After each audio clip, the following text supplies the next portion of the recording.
जय हिंद दोस्तों, स्वागत है एक बार फिर से आपके अपने YouTube चैनल स्टडी प्लेटफॉर्म में। दोस्तों आज की इस वीडियो में हम लोग घटना चक्र के विश्व की भूगोल की सीरीज को आगे बढ़ाते हुए शुष्क प्रदेश या मरुस्थल से रिलेटेड सवालों को हम लोग इस वीडियो में देखने वाले हैं। इस वीडियो में मैंने दोस्तों मरुस्थल या शुष्क प्रदेश से रिलेटेड अब तक जितने भी सवाल विभिन्न स्टेट PCS तथा IAS पीढ़ी में पूछे गए हैं दोस्तों, उनको मैंने कवर किया है। तो जिन लोगों ने अभी तक हमारे चैनल को सब्सक्राइब नहीं किया तो सब्सक्राइब कर ले, बेल आइकन को प्रेस कर ले ताकि नई वीडियो की जो नोटिफिकेशन है दोस्तों आपको समय समय पर मिलती रहे। साथ ही साथ अगर वीडियो पसंद आए दोस्तों तो प्लीज़ इस वीडियो को ज़्यादा से ज़्यादा लाइक करें और अपने दोस्तों के साथ इसे शेयर करें। तो चलिए दोस्तों आज के फर्स्ट क्वेश्चन के साथ इस डिस्कशन को स्टार्ट करते हैं।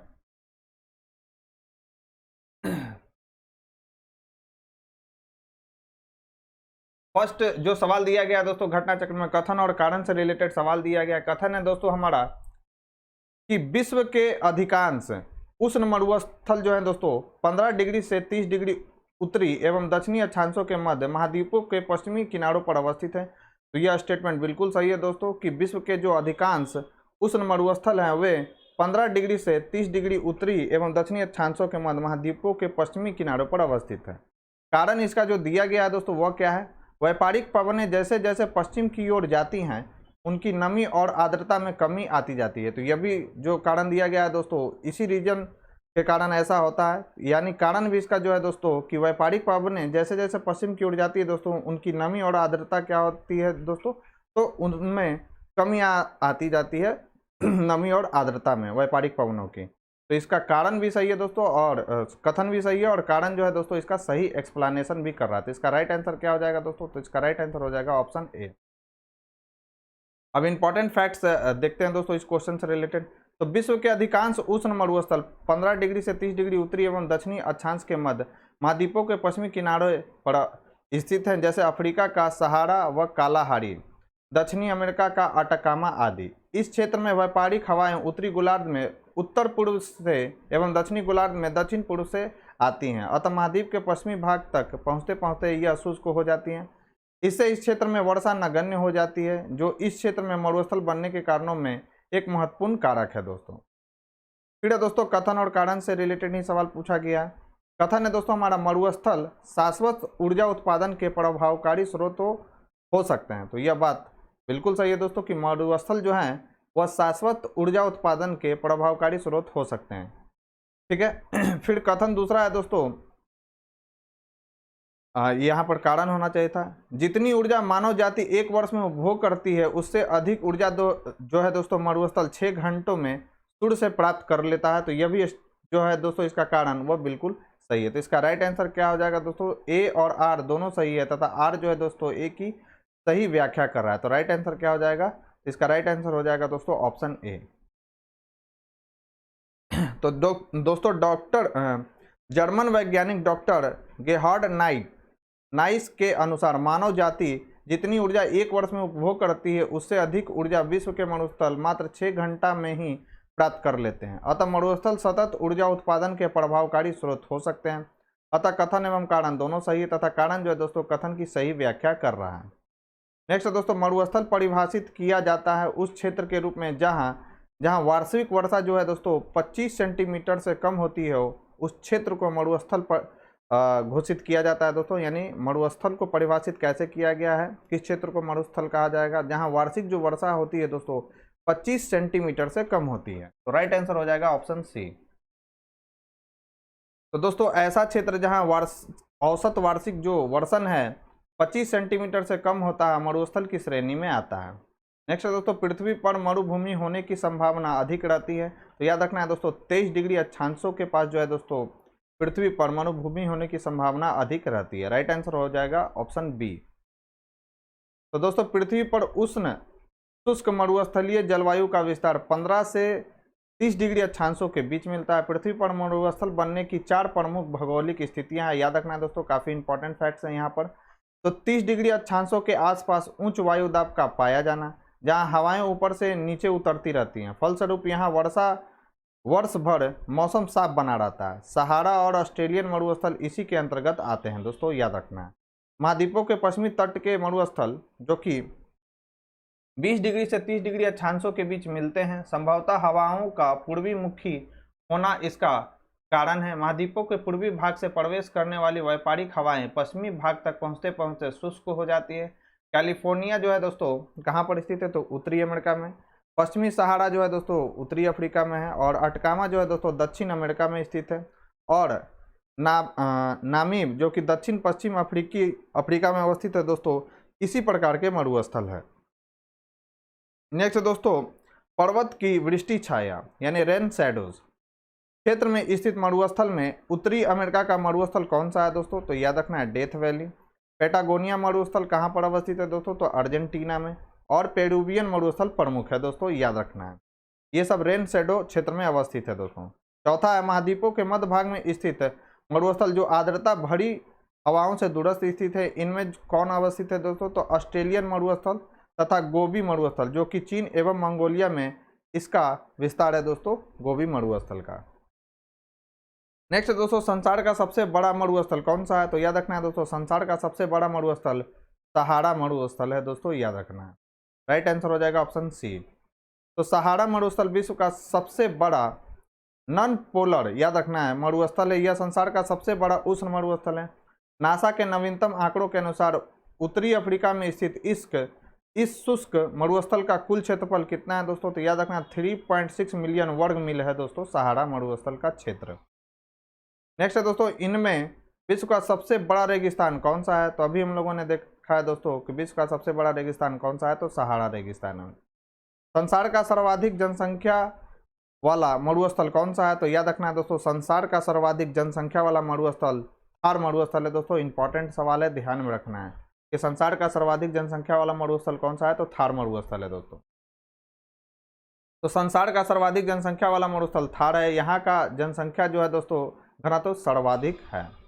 फिर है दोस्तों, तकला मकान मरुस्थल अवस्थित है। VBI सवाल है दोस्तों, पूछा जाता है सवाल कि तकला मकान मरुस्थल अवस्थित कहाँ पर है, तो याद रखना है दोस्तों यह चीन में अवस्थित है तकला मकान मरुस्थल। राइट आंसर हो जाएगा ऑप्शन बी। तो दोस्तों तकला मकान मरुस्थल मध्य एशिया के जिंगजियांग क्षेत्र में विस्तारित है, याद रखना है। यह दक्षिण में कुनलुन पर्वत तथा पश्चिम में पामीर और उत्तर में तियान शान पर्वत से घिरा हुआ है दोस्तों। कौन सा, तो याद रखना है तकला मकान मरुस्थल। दक्षिण में कुनलुन पर्वत से, पश्चिम में पामीर के पठार से और उत्तर में तियान शान पर्वत से घिरा हुआ है दोस्तों तकला मकान मरुस्थल। कहाँ पर अवस्थित है, तो चीन में अवस्थित है दोस्तों, याद रखना है। नेक्स्ट है दोस्तों, निम्नलिखित में से कौन सुमेलित नहीं है। एक तरफ मरुस्थल दिया गया दोस्तों और दूसरे तरफ क्या दिया गया, तो देश दिया गया। तो दोस्तों याद रखना है कि सोनोरन जो मरुस्थल है दोस्तों वह संयुक्त राज्य अमेरिका में है, बिल्कुल सही है। तकला मकान अभी हम लोगों ने देखा था दोस्तों कहाँ पर अवस्थित है, तो चीन में अवस्थित है। काराकुम कहाँ पर है दोस्तों, तो तुर्कमेनिस्तान में अवस्थित है। गिब्सन जो है दोस्तों यह ब्राजील में अवस्थित नहीं है। राइट आंसर क्या हो जाएगा, डी। तो गिब्सन कहाँ पर अवस्थित है, तो याद रखेंगे गिब्सन जो है दोस्तों ऑस्ट्रेलिया में अवस्थित है, याद रखना है। तो मध्य मैक्सिको के पर्वतीय वनों के उत्तर में स्थित सोनरन रेगिस्तान का अधिकांश भाग संयुक्त राज्य अमेरिका के एरिजोना एवं कैलिफोर्निया क्षेत्र तथा मैक्सिको में स्थित है। तकला मकान रेगिस्तान पश्चिमी चीन के जिंगजियान प्रांत में अवस्थित है, याद रखना है। कजाकिस्तान एवं तुर्कमेनिस्तान में स्थित काराकुम रेगिस्तान कैस्पियन सागर के पूर्व में तथा अमुद्रिया नदी के पश्चिम तक फैला हुआ है दोस्तों, याद रखना है आपको काराकुम रेगिस्तान। गिब्सन जो रेगिस्तान है दोस्तों पश्चिमी ऑस्ट्रेलिया प्रांत में अवस्थित है। नेक्स्ट है दोस्तों, काफी इंपॉर्टेंट सवाल है, दस्त-ए-लूट अवस्थित है, तो याद रखना है दोस्तों यह एक लवणीय रेगिस्तान है दस्त-ए-लूट, और यह जो है दोस्तों ईरान में अवस्थित है दस्त-ए-लूट। राइट आंसर हो जाएगा ऑप्शन ए।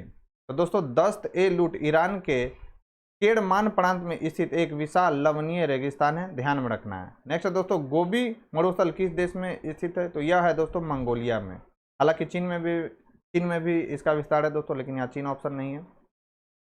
तो गोबी मरुस्थल जो है दोस्तों मुख्य रूप से इसका विस्तार किस देश में देखने को मिलता है, तो मंगोलिया में दोस्तों। राइट आंसर हो जाएगा ऑप्शन सी। तो गोबी मरुस्थल जो है दोस्तों उत्तरी चीन और दक्षिणी मंगोलिया में स्थित विशाल मरुस्थल है। यह मरुस्थल जो है दोस्तों अल्टाई पर्वत से घिरा हुआ है, याद रखना है। इस पर्वत से घिरा हुआ है गोबी मरुस्थल, तो अल्टाई पर्वत से। नेक्स्ट है दक्षिण एशिया का सबसे बड़ा मरुस्थल है, तो यह है दोस्तों थार मरुस्थल। थार मरुस्थल जो है दोस्तों वह दक्षिण एशिया का सबसे बड़ा मरुस्थल है। तो थार डेजर्ट जिसे ग्रेट इंडियन डेजर्ट के नाम से भी जाना जाता है, दक्षिण एशिया का सबसे बड़ा मरुस्थल है। यह पश्चिमी भारत और दक्षिण पूर्वी पाकिस्तान में फैला हुआ है। नेक्स्ट है दोस्तों, निम्नलिखित में से कौन सा कथन अटकामा के बारे में सही नहीं है? तो याद रखना है दोस्तों, यह दक्षिण अमेरिका में एक मरुस्थल है। बिल्कुल सही है दोस्तों, अटकामा मरुस्थल दक्षिण अमेरिका में अवस्थित है। वह संसार का सबसे शुष्क मरुस्थल है। तो यह भी स्टेटमेंट सही है दोस्तों। संसार का सबसे शुष्क मरुस्थल कौन सा है? तो अटकामा मरुस्थल है दोस्तों, चिली में अवस्थित है। यह तीसरा है दोस्तों, यह दक्षिणी चिली में अवस्थित है। तो यह स्टेटमेंट जो है दोस्तों, यह गलत है कि यह दक्षिणी चिली में अवस्थित है। इसमें नाइट्रेट के प्रचुर भंडार है। यह भी स्टेटमेंट सही है कि इसमें नाइट्रेट के प्रचुर भंडार हैं दोस्तों। तो अटकामा मरुस्थल जो है दोस्तों, दक्षिण अमेरिका में अवस्थित संसार का सबसे शुष्क मरुस्थल है। यह पृथ्वी का सर्वाधिक शुष्क क्षेत्र है दोस्तों, ध्रुवीय क्षेत्र से बाहर है। इसमें सोडियम नाइट्रेट, तांबा और अन्य खनिज के विशाल भंडार है। यह मरुस्थल दक्षिणी चिली में नहीं बल्कि याद रखना उत्तरी चिली एवं पेरू में क्या है दोस्तों, विस्तारित है। दोनों के दोनों महत्वपूर्ण फैक्ट्स है दोस्तों, जिसे आपको ध्यान में रखना है। नेक्स्ट है, अटकामा रेगिस्तान कहाँ पर है दोस्तों? तो यह दक्षिण अमेरिका में दक्षिण अमेरिका में किस देश में अवस्थित है दोस्तों? तो चिली में है इसका अधिकांश विस्तार, और कुछ इसका जो विस्तार है दोस्तों वह पेरू में भी देखने को मिलता है। राइट आंसर हो जाएगा क्या? Option B. पृथ्वी का सर्वाधिक शुष्क क्षेत्र कौन सा है दोस्तों? तो वह है अटकामा मरुस्थल। कहाँ पर अवस्थित है दोस्तों? तो दक्षिण अमेरिका में अवस्थित है अटकामा मरुस्थल। नेक्स्ट है दोस्तों, निम्नलिखित में से कौन शीतोष्ण कटिबंधीय मरुस्थल है? तो याद रखना है दोस्तों, पेटागोनियन जो मरुस्थल है दोस्तों वह एक शीतोष्ण कटिबंधीय मरुस्थल है। VBI सवाल है, इसको ध्यान में रखेंगे दोस्तों कि शीतोष्ण कटिबंधीय मरुस्थल कौन सा है? तो पेटागोनियन मरुस्थल है। तो शीतोष्ण कटिबंधीय मरुस्थल 30 डिग्री से 60 डिग्री अक्षांश के मध्य पाए जाते हैं। इनमें कौन कौन सा है दोस्तों? तो याद रखेंगे पेटागोनियन, गोबी, लद्दाख आदि मरुस्थल आते हैं दोस्तों। नेक्स्ट है दोस्तों हमारा, निम्नलिखित कथनों पर विचार कीजिए। विश्व में उष्ण कटिबंधीय मरुस्थल महाद्वीपों के पश्चिमी सीमांतों में व्यापारिक पवन पट्टी में पाए जाते हैं। बिल्कुल सही है दोस्तों कि विश्व में उष्ण कटिबंधीय जो मरुस्थल है महाद्वीपों के पश्चिमी सीमांतों में व्यापारिक पवन पट्टी में पाए जाते हैं। दूसरा है दोस्तों कथन हमारा, भारत में पूर्वी हिमालय क्षेत्र उत्तर पूर्वी पवनों से अधिक वर्षा प्राप्त करता है। तो यह स्टेटमेंट जो है दोस्तों गलत है कि भारत में पूर्वी हिमालय क्षेत्र जो है दोस्तों उत्तर पूर्वी पवनों से अधिक वर्षा प्राप्त करता है। राइट आंसर हो जाएगा केवल स्टेटमेंट 1 ही सही है। तो दोस्तों उष्ण कटिबंधीय मरुस्थल यानी ट्रॉपिकल हॉट डेजर्ट प्रायः महाद्वीपों के पश्चिम में भूमध्य रेखा से 15 डिग्री से 30 डिग्री उत्तर या दक्षिण अक्षांशों के मध्य में व्यापारिक पवन पट्टी में पाए जाते हैं। अतः कथन 1 सही है। भारत में पूर्वी हिमालय क्षेत्र बंगाल की खाड़ी की ओर से आने वाली दक्षिण पश्चिम पवनों से अधिक वर्षा प्राप्त करता है दोस्तों। अतः कथन 2 गलत है। नेक्स्ट है दोस्तों, कालाहारी मरुस्थल अवस्थित है। तो इसमें स्टार लगा हुआ है दोस्तों कि कालाहारी मरुस्थल जो है कहाँ पर अवस्थित है। तो कालाहारी मरुस्थल का विस्तार कहाँ कहाँ तक है दोस्तों? तो कालाहारी मरुस्थल मुख्यतः बोत्सवाना के अधिकांश भाग तथा नामीबिया, अंगोला, जाम्बिया, दक्षिण अफ्रीका के कुछ भागों में विस्तृत है। अतः दिए गए विकल्प सही नहीं है दोस्तों, याद रखना है कि यह कालाहारी रेगिस्तान का जो अधिकांशतः विस्तारित है दोस्तों वह बोत्सवाना में है। कुछ इसका जो भाग है दोस्तों नामीबिया में भी है, अंगोला में भी है, जाम्बिया में भी है दोस्तों, और दक्षिण अफ्रीका के कुछ भागों में भी विस्तृत है दोस्तों। और अगर ऑप्शन को देखें दोस्तों तो इसमें से कोई भी ऑप्शन जो दिया गया है यहाँ पर वह सही नहीं है दोस्तों। नेक्स्ट क्वेश्चन है दोस्तों, निम्नलिखित में से कौन सा मरुस्थल दक्षिणी गोलार्ध में अवस्थित है? तो याद रखना है कालाहारी रेगिस्तान जो है दोस्तों वह दक्षिणी गोलार्ध में अवस्थित है। राइट आंसर हो जाएगा ऑप्शन ए। तो कालाहारी मरुस्थल दक्षिणी गोलार्ध में स्थित है। चिहुआहुआन मरुस्थल संयुक्त राज्य अमेरिका एवं मैक्सिको में तथा गोबी मरुस्थल चीन और मंगोलिया में विस्तृत है, जबकि सहारा जो है दोस्तों उत्तरी अफ्रीका में अवस्थित है। नेक्स्ट है दोस्तों हमारा, अफ्रीकी और यूरेशियाई मरुस्थलीय क्षेत्र के निर्माण का मुख्य कारण क्या क्या हो सकता है? क्या हो सकता है दोस्तों? तो यह उपोष्ण उच्च दाब कोशिकाओं यानी हाई प्रेशर सेल में अवस्थित है। तो यह बात बिल्कुल सही है दोस्तों। यह उष्ण महासागर धाराओं के प्रभाव क्षेत्र में पड़ता है। तो यह स्टेटमेंट जो है दोस्तों गलत है। तो राइट आंसर क्या हो जाएगा? Option A. तो दोस्तों अफ्रीका और यूरेशियाई मरुस्थलीय क्षेत्र के निर्माण के प्रमुख कारण उपोष्ण उच्च वायु दाब वाले क्षेत्र में होना, व्यापारिक पवनों की आर्द्रता की पहुंच से दूरी, महाद्वीप अथवा बड़े स्थल के पश्चिमी किनारों पर अवस्थित तथा ठंडी धाराओं का प्रभाव है, यह उष्ण महासागर धाराओं के प्रभाव क्षेत्र में नहीं पड़ता है दोस्तों, याद रखना है। नेक्स्ट है दोस्तों, ग्रेट विक्टोरियन मरुस्थल कहाँ स्थित है? याद रखना है दोस्तों, ग्रेट विक्टोरियन जो मरुस्थल है वह ऑस्ट्रेलिया महाद्वीप में अवस्थित है दोस्तों, याद रखना है। राइट आंसर हो जाएगा क्या? तो ऑप्शन ए।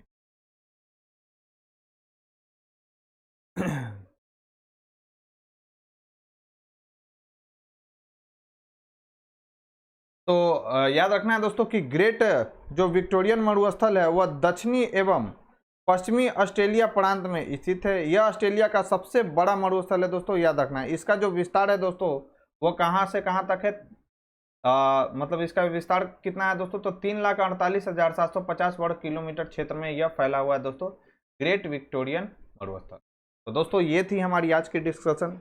इस डिस्कशन में हम लोगों ने दोस्तों विश्व में जितने भी मरुस्थल से रिलेटेड सवाल दिए गए थे घटना चक्र में, उसको हम लोगों ने देखा है। तो अगर ये वीडियो पसंद आई हो दोस्तों तो प्लीज़ इस वीडियो को ज़्यादा से ज़्यादा लाइक करें और अपने दोस्तों के साथ इसे शेयर करें। चैनल पर पहली बार आए हैं तो चैनल को सब्सक्राइब कर ले, बेल आइकन को प्रेस कर ले ताकि नई वीडियो की नोटिफिकेशन आपको समय समय पर मिलती रहे दोस्तों। तो आज के लिए बस इतना ही दोस्तों, मिलते हैं हम अपने नेक्स्ट वीडियो में। नेक्स्ट वीडियो में हम लोग दोस्तों घास मैदान से रिलेटेड अब तक जितने भी सवाल दिए गए हैं घटना चक्र में या विभिन्न स्टेट पीसीएस में पूछे गए हैं दोस्तों, उनको हम लोग देखेंगे। तो आज के लिए बस इतना ही दोस्तों, थैंक यू।